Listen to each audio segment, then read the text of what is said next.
ओम अज्ञानतिमिरान्धस्य ज्ञानाञ्जनशलाकया तत्सुरुन्मिलितं येन तस्मै श्रीगुरुवे नमः। नमो विष्णुपादाय कृष्णप्रेष्ठाय भूतले श्रीमदे भक्तिवेदान्त स्वामीति नामिने। नमस्ते सारस्वती देवे गौरवाणी प्रचारिणे निर्विशेष शून्यवादी पाश्चात्य देशतारिणे। जय श्री कृष्ण चैतन्य प्रभु नित्यानंद श्री अद्वैत गदाधर श्रीवासदि गौर भक्त वृंद। हरे कृष्ण कृष्ण कृष्ण हरे हरे, हरे राम राम राम हरे हरे। हे कृष्ण करुणा सिंधो दीनबंधो जगत्पदे गोपेश गोपिका कांत राधा कांत नमोस्तुते। तप्त कांचन गौरांगी राधे वृंदावनेश्वरी वृषभानुसुते देवी प्रणमामि हरिप्रिये। वाञ्छकल्पतरुभ्यश्च कृपा सिन्धुभ्येव च पतितानां पावनेभ्यो वैष्णवेभ्यो नमो नमः। हरे कृष्णा। பக்தரெல்லாருக்கும் இனிமையான காலை வணக்கம். இன்றைய ஜபா செஷன்ல கலந்துட்டு இருக்கிற எல்லா பக்தர்களுக்கும் என்னுடைய பணிவான நமஸ்காரம். ஒரு நாளும் காலை பொழுது இனிமையாக பக்தர்களுடைய சங்கத்துல நாம ஜபத்தோட தொடங்குது. ரொம்ப மங்களகரமான செயல். ஏன்னா பகவான் மங்களமானவர். பகவானது நாமம் ரூபம் அவரது லீலைகள் அனைத்தும் மங்களமானது. பவித்ரானாம் பவித்ரம் சோ மங்களானாம் ச மங்களம். பகவான் தூய்மையானவற்றெல்லாம் தூய்மையானவர், மங்களமானவற்றெல்லாம் மங்களமானவர். அதனால பக்தர்கள் சங்கத்துல பகவானுடைய நாமத்தை ஜபிப்பது ரொம்ப பெரிய பாக்கியம். அதுலயும் பாருங்க, இன்னும் ரொம்ப பெரிய பாக்கியம் விருந்தாவன யாத்திரை. பக்தர்கள் கூட சேர்ந்து கூட்டம் கூட்டமா பக்தர்களோடு சேர்ந்து விருந்தாவன யாத்திரை. தனியா போனோம்னா ஒண்ணுமே புரியாது. ஏதோ அப்படியே சுத்தி பார்த்துட்டு வந்துருவோம். நிறைய பேர் டூர் எல்லாம் போவாங்க. மதுரா விருந்தாவன் டூர் எல்லாம் போவாங்க. டூர் போய் என்ன பண்ணுவாங்க, அப்படியே சுத்தி பார்த்துட்டு வந்துருவாங்க. ஆனா இந்த மாதிரி இடங்களுக்கு நம்ம பக்தர்களோடு செல்ல வேண்டும். பக்தர்களோடு செல்லும் போதுதான் பகவானது நாம ரூப குணாதிசயங்களை நாம் அறிந்து கொள்ள முடியும். அந்த லீலைகளுடைய மகிமை, அந்த இடத்துடைய அது ஒரு சாதாரண இடம் அல்ல. விருந்தாவனங்கிறது ஏதோ ஒரு சாதாரணமான இடம் அல்ல. அங்க இருக்கிற கட்டடங்களும் சாதாரணமானது கிடையாது. அது பகவானுடைய நித்தியமான தாமம். தாமம் சொன்னா அங்க பகவான் நித்தியமா வாசம் பண்ற தாமத்துல. தாமத்துக்கு பகவானுக்கு வித்தியாசமே கிடையாது. தாமம் என்று சொன்னா அங்க பகவான் நித்தியமாக வாசம் செய்கிறார், நித்தியமா லீலை செய்கிறார். நித்திய லீலா, அவரது லீலை நித்தியமா நடந்துட்டு இருக்கு. இன்னைக்கும் விருந்தாவனத்துல பகவானுடைய லீலை நித்தியமா நடந்துட்டு இருக்கு. ஆனா இந்த கண்களால் நம்ம பார்க்க முடியாது. கண் முன்னே தோன்றிய நடந்து கொண்டிருக்கிற லீலை நம் கண்ணுக்கு புலப்படாத லீலை. இந்த ஜட கண்களால உணரவே முடியாது பகவானது நாம ரூப குணாதிசயங்களை. இந்த புலன்களை கொண்டெல்லாம் நம்மளால உணர முடியாது. அதுக்கு குருவோடைய கருணை, குருவுடைய கருணை வேணும், பிரபுபாதுடைய கருணை வேணும், சைத்தன்ய மகாபுருடைய கருணை. ஸ்ரீமதி ராதாராணியோட பக்தி என்ன, பிருந்தாவனத்து பக்தி என்ன, கோபர்கள் பண்ணக்கூடிய பக்தி என்ன, அதை நம்ம புரிஞ்சுக்கணும் அப்படின்னு சொன்னா அதுக்கு சைத்தன்ய மகாபுருடைய கருணை இருக்கு. ஏன்னா சைத்தன்ய மகாபிரபு தான் அந்த பிரேம பக்தியை வெளிப்படுத்தினார். பிரேம பக்தி. நமோ மகாவதன்யாய கிருஷ்ண பிரேம பிரதாயதே கிருஷ்ணாய கிருஷ்ண சைத்தன்ய நாம்னே கருத்துசே நமக. பகவான் கிருஷ்ணரே சைதன்ய மகாபிரபு அவதாரம் செஞ்சு அவருடைய கருணை தான் பிரேமம்.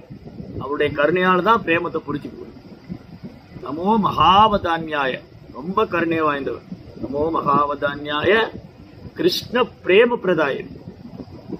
மிக உயர்ந்த பக்தியினுடைய மிக உன்னதமான நிலை, மிக உயர்ந்த நிலை கிருஷ்ணன் மேல பிரேமம், அன்பு. அந்த பிரேம அன்புங்கிறது பக்தினா சாதாரண பக்தி இல்ல. ஏதோ பக்தினா கோயிலுக்கு போறது, சாமி கும்பிடுறது, இல்ல ஏதோ ஒரு சடங்கு மாதிரி கிடையாது. பக்தி என்பது ஒரு சடங்கு முறை அல்ல.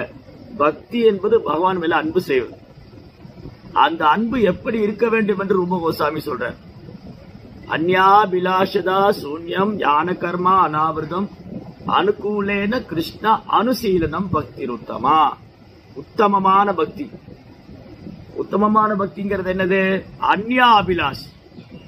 நம்ம செய்யக்கூடிய பக்தி சேவையில எந்த ஒரு உள்நோக்கும் இருக்கக்கூடாது, எந்த ஒரு எதிர்பார்ப்பும் இருக்கக்கூடாது. நம்ம செய்யற பக்தி சேவையில எந்த ஒரு உள்நோக்கம் கிடையாது, எந்த ஒரு எதிர்பார்ப்பும் இருக்கக்கூடாது. வெறுமனே பகவான் கிருஷ்ணரை திருப்தி செய்ய வேண்டும், பகவானை திருப்திப்படுத்தணும். அந்த பக்தியில ஞானத்தோடைய தாக்கமும் இருக்கக்கூடாது, கர்மத்தோடைய தாக்கமும் இருக்கக்கூடாது. எனக்கு கிருஷ்ணருக்கு பக்தி பண்ண நான் மோட்சம் அடைஞ்சிருவேன், இல்ல நான் பாவத்திலிருந்து விடுபட்டுருவேன், நான் அறியாமையிலிருந்து விடுபட்டுருவேன், நான் பிறப்பிலிருந்து விடுபட்டுருவேன், இந்த மாதிரி ஞானம் கூட அதுல கலந்திருக்க கூடாது. அப்புறம் இந்த பக்தி செஞ்சா எனக்கு ரொம்ப புண்ணியம், பிருந்தாவன யாத்திரை போனா ரொம்ப புண்ணியம், கிருஷ்ணரை பற்றி கேட்டா ரொம்ப புண்ணியம், அந்த புண்ணிய பலனும் எதிர்பார்க்க கூடாது. அதுதான் உத்தமமான பக்தி. ஞான கர்ம அனாவிரதம். நம்ம செய்யக்கூடிய பக்தியில எந்த ஒரு உள்நோக்கம் இருக்கக்கூடாது, எந்த ஒரு எதிர்பார்ப்பும் இருக்கக்கூடாது, அதில் கர்மத்தோட தாக்கம் இருக்கக்கூடாது, அதில் ஞானத்தோட தாக்கம் இருக்கக்கூடாது. இந்த நான்கும் அற்றதுதான் உண்மையான பக்தி, உத்தமமான பக்தி. அந்யாபிலாஷதா சூன்யம் ஞான கர்மானாவிரதம் அனுகூலேன. பகவானுக்கு அனுகூலமாக சேவை செய்ய வேண்டும். கிருஷ்ண அனுசீலனம். ஆச்சாரியருடைய வழிகாட்டுதல், பிரபுபாதர், குருமார்கள் அவங்க வழிகாட்டுதல பக்தி செய்யணும். அந்த மாதிரி ஆச்சாரியனுடைய வழிகாட்டுதல்ல செய்யக்கூடிய பக்தி தான் உத்தமமான பக்தி. அந்த உத்தமமான பக்தி தான் பிருந்தாவனத்து பக்தி. பிருந்தாவனத்துல கோபர்களும் கோபிகளும் பகவான் மேல வச்சிருக்கிற பக்தி இருக்கு இல்லையா, அந்த பக்தியில எந்த ஒரு உள்நோக்கம் கிடையாது, எந்த ஒரு எதிர்பார்ப்பும் கிடையாது.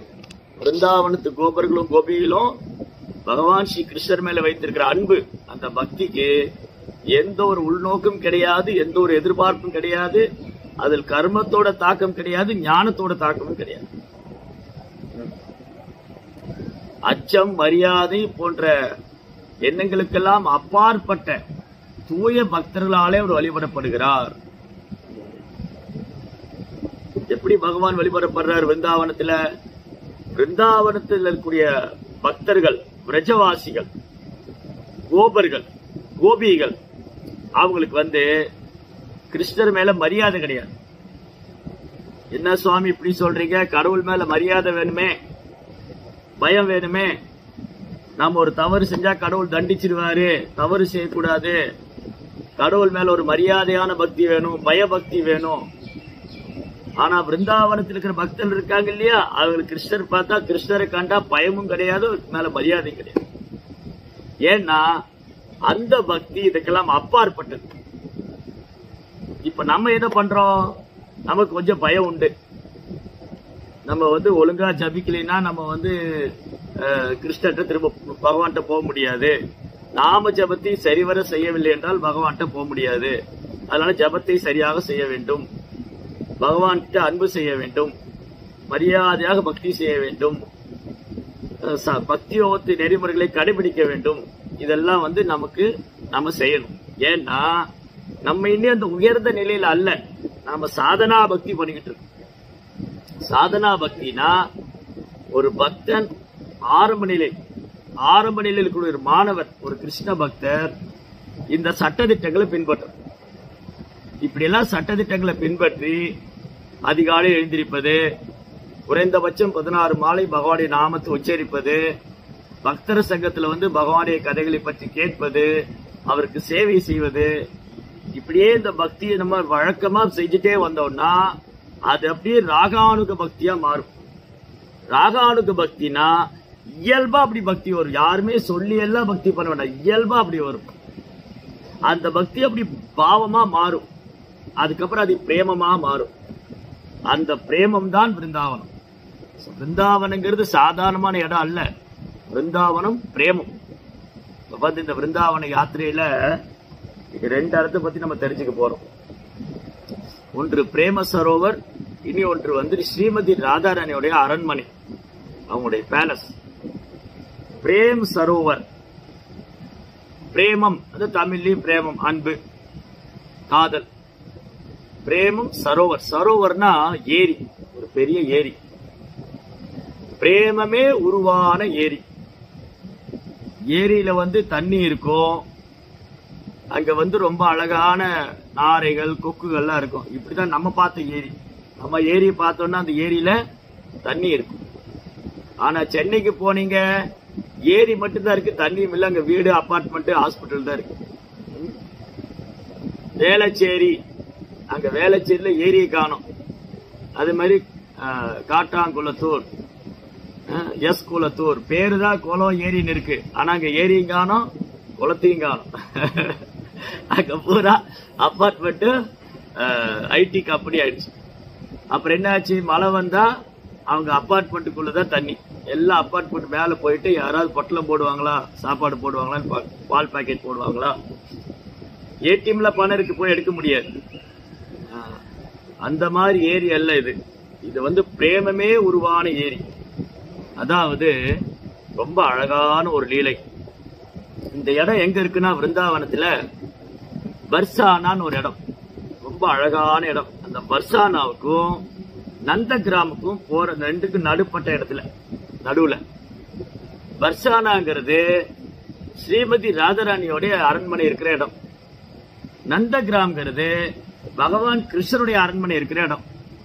ஒரு அரண்மனை பகவான் கிருஷ்ணருடையது, அது நந்த கிராமத்தில் இருக்கு. இன்னொரு அரண்மனை ஸ்ரீமதி ராதாராணி இது பர்ஷானால இருக்கு. இந்த 2 இடமும் கூட சாதாரண இடமே கிடையாது. இந்த 2 இடமும் மாபெரும் தேவர்கள் தவம் செஞ்சுக்கிட்டு இருக்காங்க. பர்ஷானாக்கு போனீங்கன்னா அங்க 4 மலைகள் இருக்கு. பர்ஷானால போனா அங்க 4 மலை. அந்த 4 மலை என்னது? அந்த 4 மலைகளும் பிரம்மாவுடைய 4 சிரசு. பிரம்மாவுக்கு 4 சிரசு இருக்கு. சதுர்முக பிரம்மா, பிரம்மதேவர், படைப்பின் கர்த்தாவான பிரம்மதேவர். அந்த பிரம்மதேவருக்கு 4 சிரசு. அந்த 4 சிரசும் 4 பர்வதங்களாக இருக்கின்றது பர்சானல். ஏன்னா பிரம்மா சிவன் போன்ற தேவர்கள் கூட ராதா கிருஷ்ணருடைய லீலைகளை ஸ்மரணம் செய்ய வேண்டும் என்று தவம் செய்து கொண்டிருக்கிறார்கள். பாருங்க, அப்ப எப்பேற்பட்ட இடம். சாதாரணமாலாம் போயிட முடியாது. அங்க விருந்தாவனத்துக்கு சாதாரணமாலாம் போக முடியாது. அதுக்கு பக்தருடைய ஆசீர்வாதம் இருக்கணும், ஆன்மீக குருவுடைய ஆசீர்வாதம் இருக்கணும், பிரபுபாதருடைய ஆசீர்வாதம் இருக்கணும். துளசி தேவி, விருந்தாவனம்னாலே துளசி தான். விருந்தாதேவி, துளசி தேவி, அந்த விருந்தாவனத்துக்கு அவங்க தான் இன்சார்ஜ், அவங்க தான் வந்து அந்த தாமம். அதனால அவங்களுடைய துளசி தேவியை நம்ம வழிபட்டு அவங்களுடைய ஆசீர்வாதம் பெறணும்.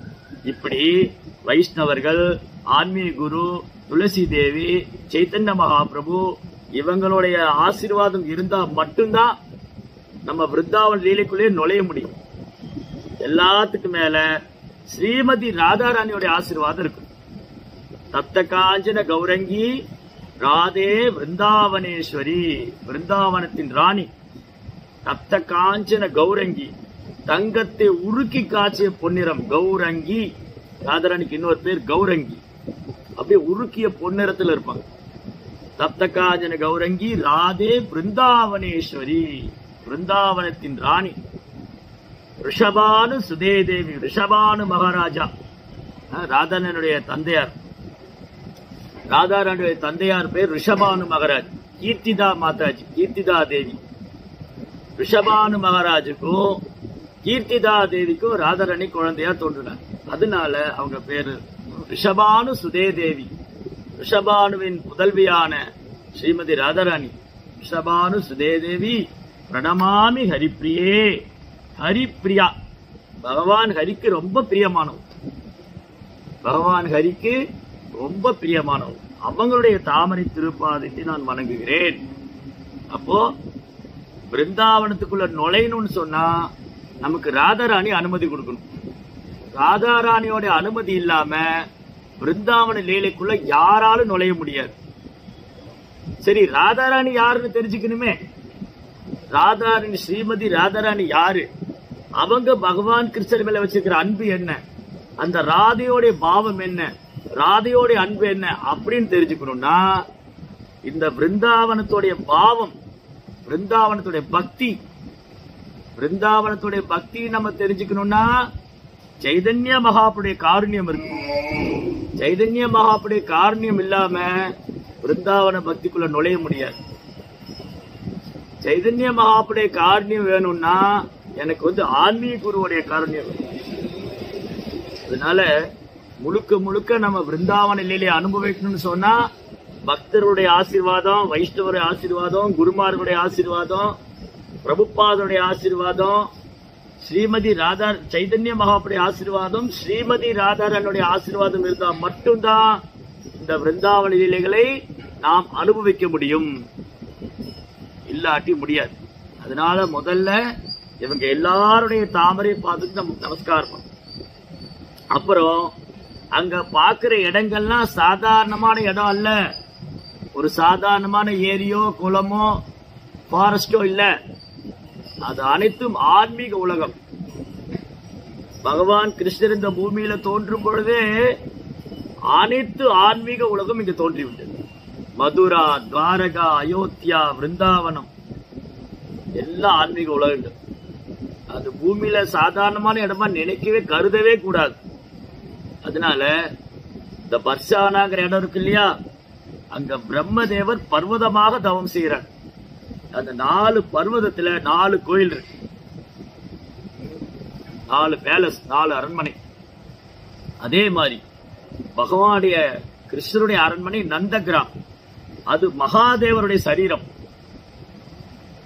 நந்தகிராம் பகவான் அங்க அந்த அவருடைய அரண்மனை இருக்கு இல்லையா, அது சிவபெருமான் மகாதேவருடைய சரீரம். அங்க மகாதேவர் தியானம் செய்து கொண்டிருக்கிறார். ஓ கிருஷ்ணா, முழுமுதற் கடவுளே, பிரபு, உங்க லீலைகள் எப்போ நான் பார்த்துட்டே இருக்கணும் அப்படின்னு பிரம்மா சிவன் போன்ற தேவர்கள் கூட தவம் செய்து கொண்டிருக்கிறார்கள் அந்த பாலகோபால லீலையை காண்பதற்காக. அதனால இந்த பாலகோபால லீலை, கிருஷ்ணாவுடைய லீலை எல்லாம் சாதாரணமானது இல்ல. பகவான் அர்ஜுனட்ட சொல்றார் பகவத்கீதையில, சுதுர்தர்ஷம் இதம் ரூபம் திருஷ்டவான் அசி என்மம தேவா அப்பியஸ்ய ரூபஸ்ய நித்யம் தர்ஷன காக்ஷ. அர்ஜுனா, இப்படி பார்த்துட்டு இருக்கையில அந்த சாமசுந்தர ரூபம், பார்த்தசாரதி, இந்த ரூபத்தை தேவர்கள் கூட அவ்வளவு சுலபமா பார்க்க முடியாது. தேவா அப்பியஸ்ய ரூபஸ்ய, தேவர்கள்லாம் ஏதாவது பிரச்சனை, நமக்கெல்லாம் பிரச்சனை வருது இல்லையா, அந்த மாதிரி தேவர்களுக்கும் பிரச்சனை வரும். இந்த உலகத்தை பிரம்மலோகம் வரைக்கும் போனால் பிரச்சனை தான். ஆ பிரம்ம புவனாலோகா புனராவர்த்தினோ அர்ஜுனா மாமு பேத்து கௌந்தேய புனர்ஜென்மன வித்தியதே. இந்த உலகத்துல பிரம்மலோகம் வரைக்கும் போனால் பிரச்சனை தான். அதனால தேவர்கள் என்ன பண்ணுவாங்க, பிரம்மா கிட்ட போவாங்க. பிரம்மா அவங்களை கூப்பிட்டு பகவானுடைய பார்க்கடலுக்கு வருவார் வைகுந்தத்துல. அப்ப கூட சில நேரம் அவரை பார்க்க முடியாது, சப்தம் தான் கேட்கும். ஓ தேவர்களே, பயப்பட வேண்டாம், நான் சீக்கிரமா அவதாரம் செய்வேன், நான் அவதாரம் பண்ணி இந்த நரசிம்மர அவதாரம் பண்ணி எண்ணெய்கசிபு வதம் பண்ணுவேன், வராகர அவதாரம் பண்ணி இரண்யாட்சன வதம் பண்ணுவேன், இப்படி எல்லாம் பேசுவார். அந்த சப்தம் மட்டும் கேட்கலாம். சில நேரம் பகவான் தரிசனம் கொடுக்கலாம்.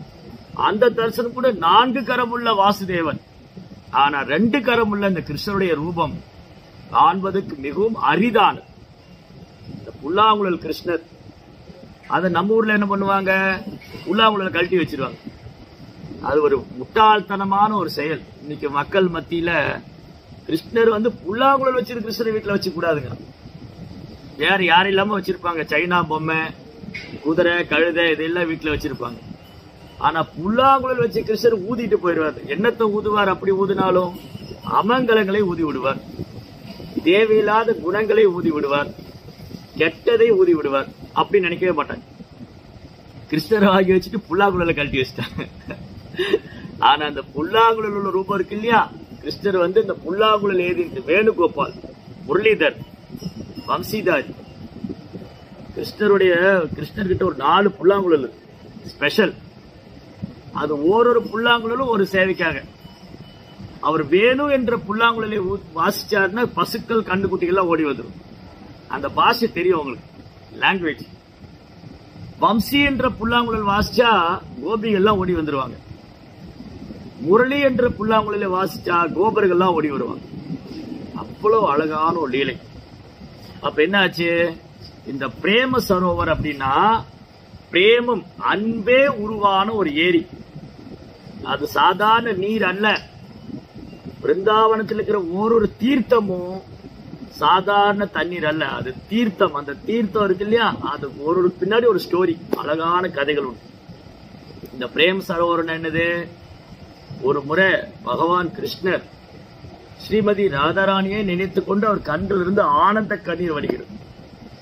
அதே மாதிரி ஸ்ரீமதி ராதாராணியும் பகவான் கிருஷ்ணரை நினைத்துக் கொண்டு அவங்க கண்ணிலிருந்து ஆனந்த கண்ணீர் வடிகிறது. அந்த ஆனந்த கண்ணீருடைய சேர்க்கை தான் பிரேமம். அந்த ஏரி தான் பிரேம் சரோவர். கிருஷ்ணருடைய ராதாராணி ஸ்ரீமதி ராதாராணியுடைய பிரிவுனால கிருஷ்ணருடைய கண்ணிலிருந்து வரக்கூடிய கண்ணீர், கிருஷ்ணருடைய பிரிவினால ஸ்ரீமதி ராதாராணியோட கண்களிலிருந்து வரக்கூடிய கண்ணீரானது அப்படியே அழகான ஒரு ஏரியாக மாறிவிட்டது. அதனால இந்த இடம் எல்லாம் ஏதோ சும்மா ஒரு குளம், ஒரு தீர்த்தம் போய் தலையில தெளிச்சுக்கலாம், பாவம் எல்லாம் போயிடும் அப்படிலாம் நினைக்க கூடாது. நம்ம பிருந்தாவனம் போறது பாவத்தை தொலைக்கிறதுக்காக அல்ல, புண்ணியத்தை சேர்த்துக் கொள்வதற்காக அல்ல. நாம் பிருந்தாவனம் செல்வது அந்த பிரேமத்தை உணர்வதற்காக, பகவான் கிருஷ்ணர் மேல உள்ள பிரேமம், அன்பு, அதை உணர்வதற்காக தான். அங்க பாத்தீங்கன்னா எவ்வளவு லீலைகள், அந்த லீலைகள்லாம் அவ்வளவு அன்பு நிறைந்தது. அந்த பிரேம் சரோவர் அன்பே உருவானது, பக்தியே உருவானது. பிரேம் சரோவர்னா என்னது, ராதாராணியுடைய பிரேமம்.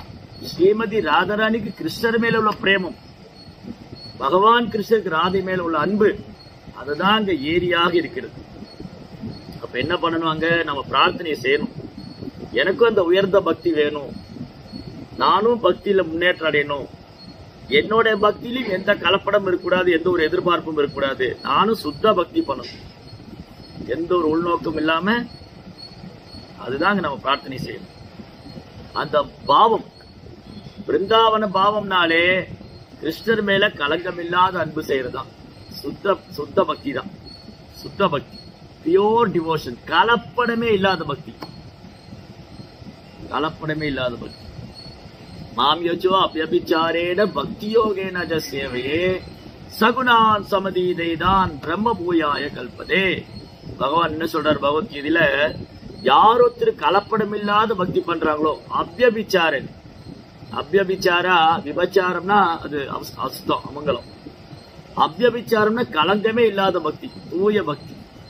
அந்த பக்தி பண்றவங்க 3 குணத்தை கடந்து உன்னதமான நிலையில ஆனந்தம் அனுபவிப்பாங்க, பகவான் மேல அன்பு அனுபவிப்பாங்க. அதனால இங்க நம்ம பிரார்த்தனை பண்ணிட்டு இதுதான். என்ன பிரார்த்தனை பண்ணணும், இந்த பிரேம சரோவர்ல போய் இங்க ராதாராவுடைய அன்பு தான் இருக்கு, உன்னதமான அன்பு. ஓ ராதாராணி, ஓ கிருஷ்ணா, என்ன எப்பவும் உங்க சேவையில் ஈடுபடுத்துங்க. ஹரே கிருஷ்ணா ஹரே கிருஷ்ணா கிருஷ்ண கிருஷ்ணா ஹரே ஹரே, ஹரே ராம ராம ராம ஹரே ஹரே. இந்த நாமத்தை குற்றப்பட்டு ஜபிக்கணும், நாமத்துல ருச்சி வரணும். எனக்கும் அந்த பிரேமம், இந்த பிரேம சரோவர்ல இருந்து, அந்த பிரேமமே உருவான ஏரியிலிருந்து ஒரு சொட்டு நம்ம கிடைச்சிருச்சு அப்படின்னு சொன்னா நாம சுத்த பக்தர்கள். அந்த பிரேம சரோவர் இருந்து ஒரு சொட்டு தண்ணி எடுத்து நம்ம அப்படியே கண்கள்லயோ தலையிலயோ வச்சு அதை பருகுனா, படிப்படியா நாமும் எல்லா விதமான குற்றங்களும் அனர்த்தங்களும் விடுபட்டு நம்ம இதயத்திலும் பிரேமம் வர ஆரம்பிக்கும், பகவான் மேல பிரேமம் வர ஆரம்பிக்கும். அதுதான் பிரேம சரோவர். அப்புறம் அழகான மலை பர்சானா, அங்க போனா பாடிக்கிட்டே இருப்பாங்க, ராதே ராதே ராதே பர்ஷானி வாலே ராதே, ராதே ராதே ராதே பர்ஷானி வாலே ராதே, ராதே ராதே ராதே பர்ஷானி வாலே ராதே. அங்க எல்லா பக்கமும் ராதனுடைய புகழ் தான், அப்படியே பக்தர்கள் பாடிக்கிட்டே இருப்பாங்க. அவ்வளவு அழகான இடம் அந்த பர்ஷானா. அந்த பர்ஷானாலதான் ராதாராணி தங்கி இருந்தாங்க, அவங்க லீலைகள்லாம் அங்கதான் நடந்தது. அங்க இருந்துதான் அவங்க கிருஷ்ணரை பாக்குறதுக்காக போவாங்க. எங்க ராதாராணி பர்ஷானால இருந்தாங்க, கிருஷ்ணர் நந்தகிராம்ல இருந்தாங்க. 2 பேரும் மீட் பண்ணுவாங்க டிஃபரெண்ட் பிளேசஸ்ல, ராதா குண்டம், சேவா குஞ்சு, இந்த மாதிரி பல இடங்கள் இருக்கு, அங்கெல்லாம் சந்திப்பாங்க. அப்படி அங்க போற வழிகள்ல நிறைய லீலைகள்லாம் நடக்கும். அப்போ இந்த வர்ஷானால 4 கோயில் இருக்கு. அந்த அரண்மனை, அதுல ஒரு அழகான அரண்மனை. அந்த இடம் எல்லாமே இந்த உலகத்தை சார்ந்ததே அல்ல, அது பௌதிகமானதே அல்ல. ஆன்மீக லோகத்துல என்ன லீலை நடக்குதோ, நடந்துட்டு இருக்கோ, அதுதான் இங்கேயே நடந்தது, நடக்குது, நடந்துட்டு இருக்கு. அவ்வளவுதான். அதனால அங்க போகும்போது அந்த வைப்ரேஷன் நம்ம ஃபீல் பண்ணலாம்.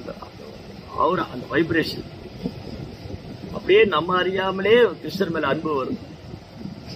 அவ்வளவு புனிதமான இடம். வெறும் புனிதமான இடம் மட்டுமல்ல, அது ஆன்மீக லோகம். அங்க போனோம், என்ன கிழமை, என்ன தேதி எல்லாம் மறந்து போயிடும். கிருஷ்ண பக்தி மட்டும்தான் ஞாபகத்தில் இருக்கும், வேற எதுவுமே நம்ம ஞாபகத்தில் இருக்காது. அப்பேற்பட்ட புனித ஸ்தலம். அங்க ராதாராணிக்கும் கிருஷ்ணருக்கும் நிறைய லீலைகள்லாம் நடந்திருக்கு.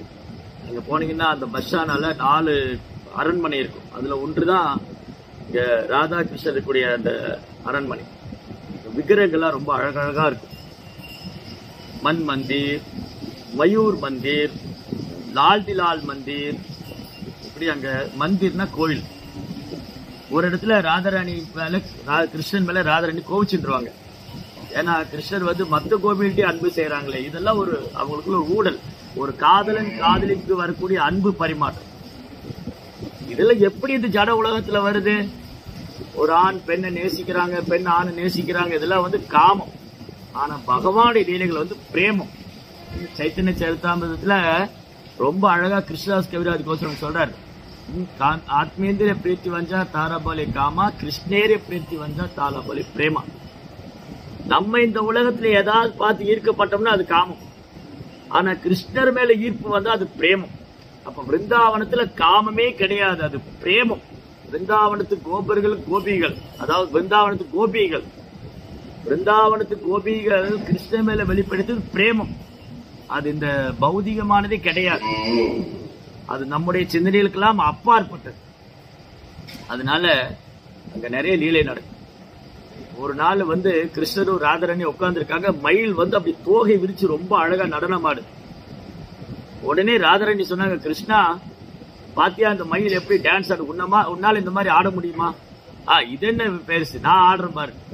அப்ப பகவான் மிக அழகாக அந்த மயில்லாம் பகவான் கேட்கணும், கிருஷ்ணா எனக்கு கொஞ்சம் ட்ரைனிங் கொடுங்களேன் அப்படின்னு. அந்த மயில் தோகை விரிச்சு ஆடுறது ரொம்ப அழகா இருக்கும். அந்த மயில் மாதிரி பகவான் நடனம் ஆடினார். அப்ப ராதாராணிக்கு சந்தோஷமா 2 பேரும் டான்ஸ் ஆடுறாங்க. மயூர் மந்திர், மயூர்னா மயில். அப்படி ஒரு இடம், ரொம்ப அழகழகான இடம். அந்த இடங்கள்ல போனோம்னு வச்சுக்கோங்களேன், ரொம்ப இந்த மாதிரி அழகழகான லீலைகள், பகவானுடைய அழகான விக்கிரக தரிசனம். ரொம்ப அழகா இருப்பாங்க விக்கிரகங்கள்லாம், ரொம்ப அழகா அலங்காரம் பண்ணி ரொம்ப அந்த விக்கிரகங்களை தரிசனம் பண்றது நாம செஞ்ச பாக்கியம். அங்குள்ள காற்றை சுவாசிக்கிறது நாம செஞ்ச பாக்கியம். அங்க அப்படியே பக்தர்களோட நடந்து போறது நாம செஞ்ச பாக்கியம். மாதிரி ரொம்ப பெரிய பாக்கியம். இந்த யாத்திரை நல்லபடியா போய் அங்க பகவானுடைய நாமத்தை ஜபிச்சு பக்தர்கள் சங்கத்துல இந்த கதையெல்லாம் கேட்டு நமக்கும் அந்த ராதாராணியோடைய அன்பு, கிருஷ்ணர் மேல எப்படி ராதாராணிக்கு அன்பு இருக்கோ, கோபிகளுக்கு அன்பு இருக்கோ, கோபர்களுக்கு அன்பு இருக்கோ, அந்த விருந்தாவன பாவம் அதை நம்ம எடுத்துட்டு வரணும். விருந்தாவனத்துல போய் என்ன எடுத்துட்டு வரணும்? அந்த பாவம், விருந்தாவனத்து பக்தி, அதை நம்ம இதயத்தில் எடுத்துட்டு அதை நம்ம பயிற்சி பண்ணணும். அந்த விருந்தாவன பக்தியில நம்ம முன்னே பேசுன மாதிரி கோபிகளுக்கும் கோபர்களுக்கும் கிருஷ்ணர் மேல இருந்த அன்புல ஒரு துளி நமக்கு கிடைச்சிருச்சுன்னா நம்ம சுத்த பக்தர்கள். அதை வேண்டிதான் பிரார்த்திக்கணும். இதெல்லாமே பிரபுபாடைய அனுகிரகம். நல்ல பிரபுபாடைய திருவடிகளை பிரார்த்தனை பண்ணிட்டு யாத்திரை நல்லபடியா நடக்கணும். ஹரே கிருஷ்ணா கிருஷ்ண கிருஷ்ணா ஹரே ஹரே, ஹரே ராம ராம ராம ஹரே ஹரே.